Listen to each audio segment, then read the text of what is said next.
there'll be other opportunities, Matthew. We can pursue it another time.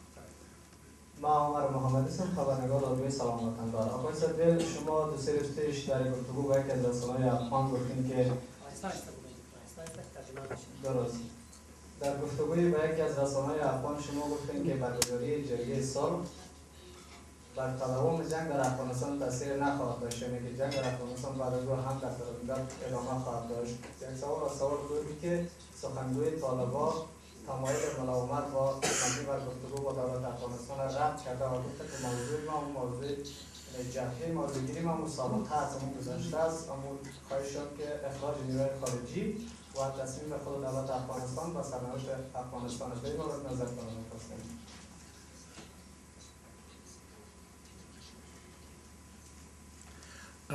Thank you.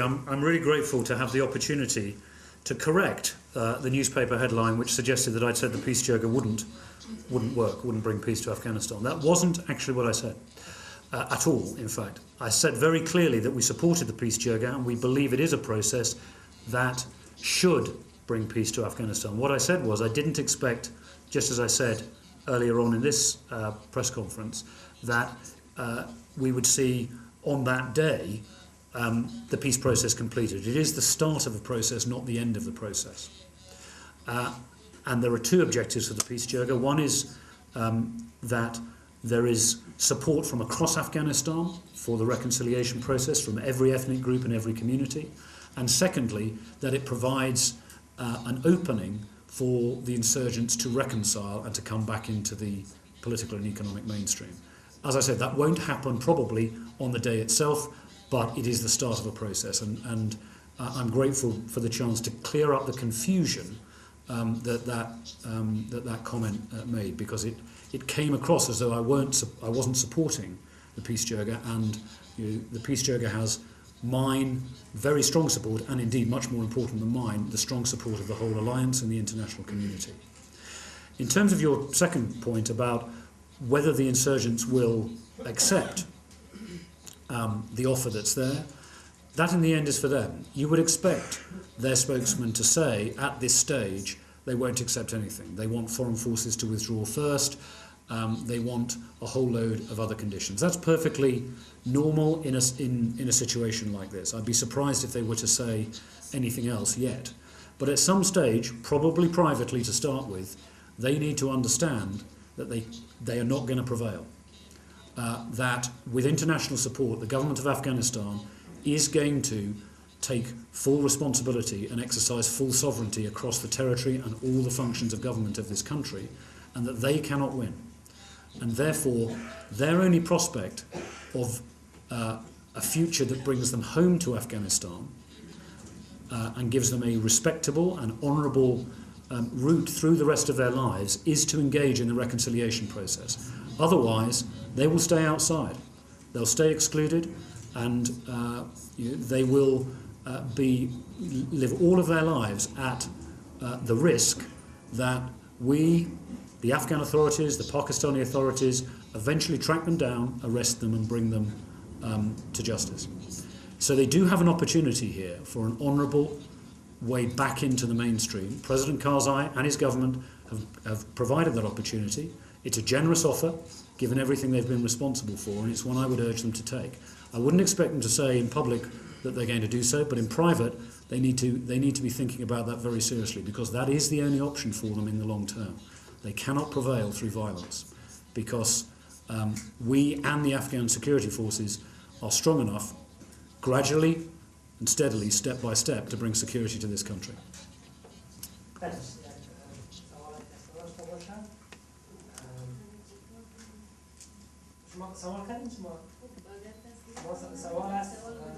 یک موضوع مفهوم که همین جلسه پنجشنبه و جمعه که در بشه تبدیل بشه به کجا در افغانستان یا در خارج از این؟ خب در تایلند جلسه وزرای خارجه ناتو هست در تایلند. اینا میرن برای وزیر سرک خارجه ما. سوال شما رو میگیم. سوال آخر یک سوال دیگه آن طرف میگیم باز بخیر Two more questions, sir, that's fine. عبدالصالح منپور هستم، خبرنگار تلویزیون نورین. یکی از موضوعات عمده و جدی در افغانستان تلفات غیر نظامیان است. آیا در جلسه روز پنجشنبه و جمعه که در تایلند برگزار میشه در این موضوع هم صحبت خواهد شد؟ با آنکه در این اواخر در عملیات‌های نیروهای خارجی در برخی ولایات افغانستان نیروهای افراد ملکی به قتل میرسند. آیا در این مورد تدابیر گرفته خواهد شد؟ نظر شما را در این مورد بفرمایید. تشکر.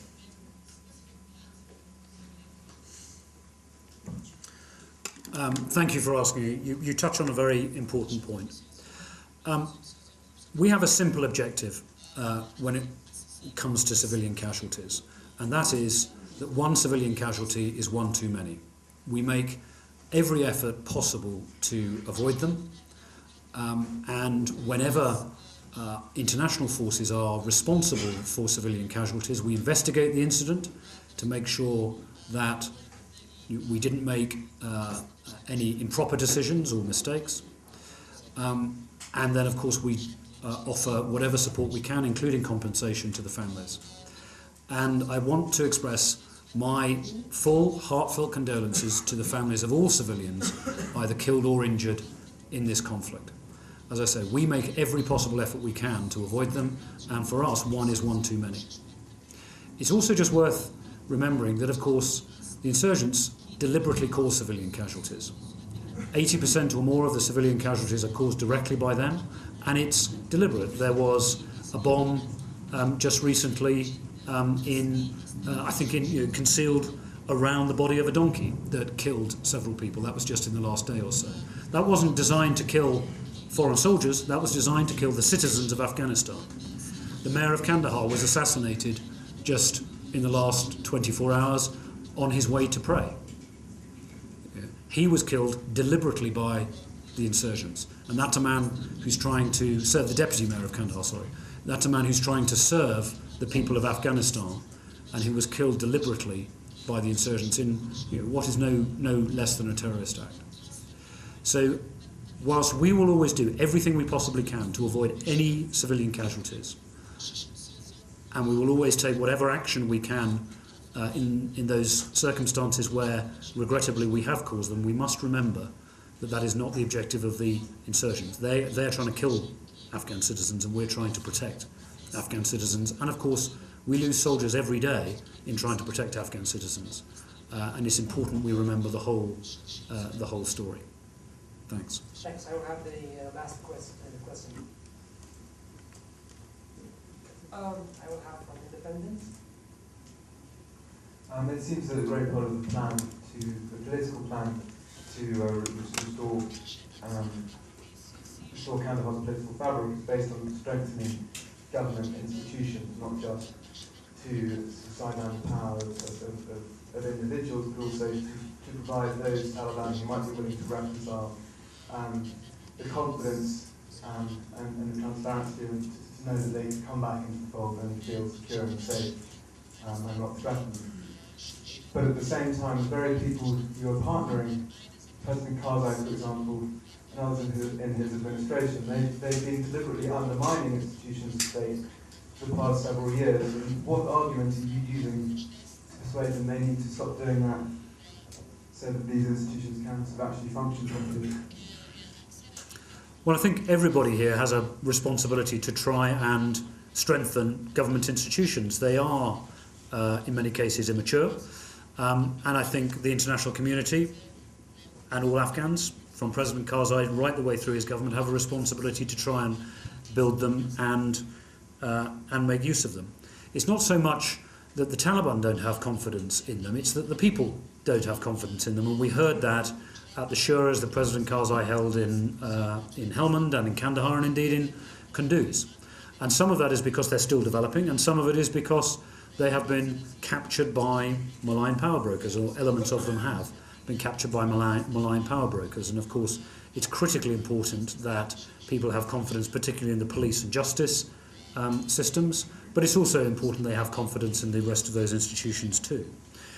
And this is really about the allegiance of the people. It's not really about the insurgency.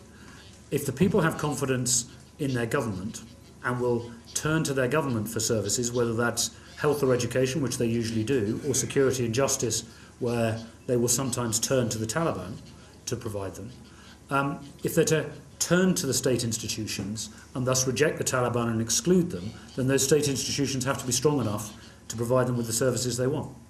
And that does mean everybody, people with lots of power, people with very little power, getting behind them and becoming part of the solution rather than part of the problem, building confidence in them, strengthening them, supporting them, and getting behind the legitimate authorities.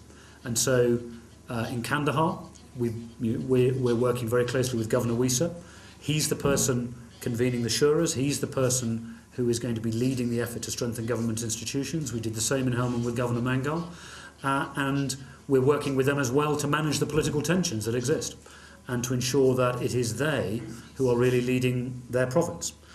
They're the people appointed by President Karzai to do that. They have his confidence, they have our confidence, and we'll give them all the support they need. But in the end, the people will make the judgment, and the people will support the government when the government is worth supporting. And there is still some way to go until those institutions are strong enough to achieve that goal. Thank you.